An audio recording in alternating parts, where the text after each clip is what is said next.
One of the things that has fascinated me as a Jesus follower is how we approach interpreting the Bible. Here's an excerpt from Keith Gregoire. Unfortunately, the church has quite a bit of history with confusing interpretation of God's word with God's word itself, and then using that to destroy people. The clearest example that comes to mind is the story of the famous Italian astronomer Galileo Galilei. Most of you know his story. In 1609, he conclusively saw things in his telescope which convinced him that the idea that the sun, moon, and stars moved around the earth was false, and that in fact the earth was moving around the sun.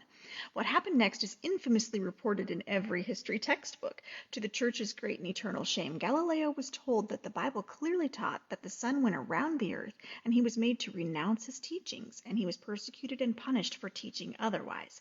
Today, no one would interpret verses such as "the world is firmly established, it cannot be moved," 1 Chronicles 16:30, and "the sun rises and the sun sets and hurries back to where it rises," Ecclesiastes 1:5, the same way they did in 1609. In fact, we take for granted now that the 1609 interpretation was only one interpretation of those verses, and an unnecessarily extremely literal one at that.